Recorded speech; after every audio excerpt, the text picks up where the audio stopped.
My name is Gary Ward. I was a Seaman 3, E3 as they call it. We had short timer calendars. They were a hand up with a bunch of fingers missing. And number 1 was up here, you know. Yeah, we were just counting down. And, they kind of put a bunch of us on one ship, which I thought didn't make sense to me because we're all going to get killed if we get hit.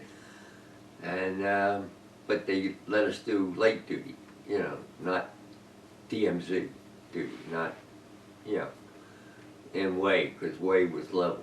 Way was beautiful, and they come in and leveled that. It was colleges there, it was everything was beautiful, and but no real hard duty. And then they come and got us, called our names. See you later, guys.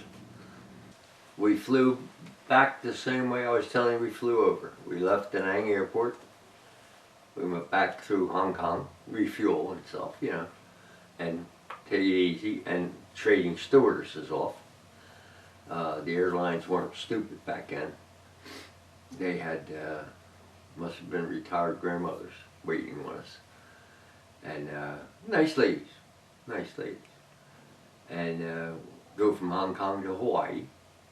Again, you know, off the plane. You know, they don't want to buy, yeah, they'd have a bunch of people looking for us. And stewardess got younger. Then we go from Hawaii to San Bernardino. Stewardess were great, you know, but we were told, you know, they're ladies, appreciate them as ladies, you know, and we did, you know, we thought stuff maybe, but yeah. And then from, of course, San Bernardino to Philly, whew, I saw my wife waiting up there in the window, and my, you know, brother and stuff like that, and I was the last one off the plane. Coming in, it was a rainstorm, and this pile went boom, boom, and then stopped. I thought, no.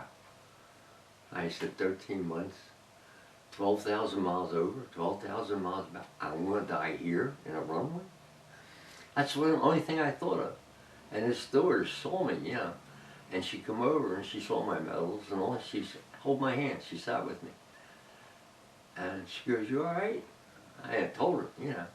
I said, all that time in danger, never got a scratch until I got to San Bernardino, and we got beat up.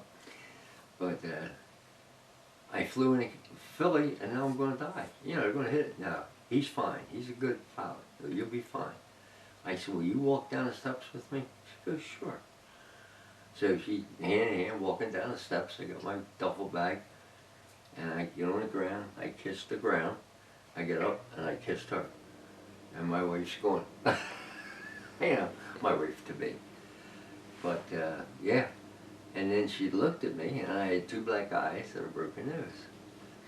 And she gave me a hug, and, you know, couldn't stop hugging me. And she goes, I thought you wrote me and said you didn't get hurt in Vietnam. I said, I didn't. I said, I got hurt in San Bernardino, California. There were 6 of us going, just taking a town in, you know. All had our medals on, all proud, you know, not. And a group, I won't mention the nationality, said, look at the baby killers. So, I had the biggest mouth, and I got big guys behind me, and I got green belt on me, you know, and I'm thinking, what'd you say? You heard me. All of a sudden, put our hats and our blouse, and we went after them, you know. About 21 of them, 6 of us, and it isn't like Bruce Lee movie. Yeah, they don't send them in one at a time. So we took half of them down. They knocked most of us out. And this is a 2x4. Right there. I always had a scoop Irish nose. I never got it fixed. I just let it there. But I told my wife, she goes, you got hurt here? And that was one of the last times I wore my uniform. Not that I was not proud. I just didn't feel like going to fights every day. Yeah, they hated all of us. It wasn't just me, it was us, you know, hated everybody, you know. Now, whether we should have been there or not, who knows? When I went to many lectures from Philadelphia, mayors and senators and different things like that. He said, you guys did nothing wrong. He said, you did what your country asked, you know. Whether it was right or wrong, or whether we shouldn't have been here or should have been here, political war, money war, you know. We can't answer all your questions for you. But please, you guys did nothing wrong. And I know you've seen different documentaries where they throw their medals over at the White House. And, you know, I never did that. I kept my stuff.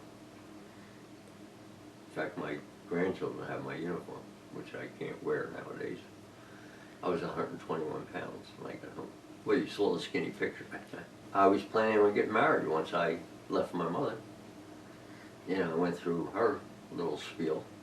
I devoted it all to that, you know. But about 2-3 years after we were married, and my wife never cursed, smoked, drank.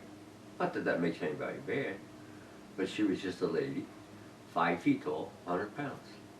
And she died of cancer, 21 years. And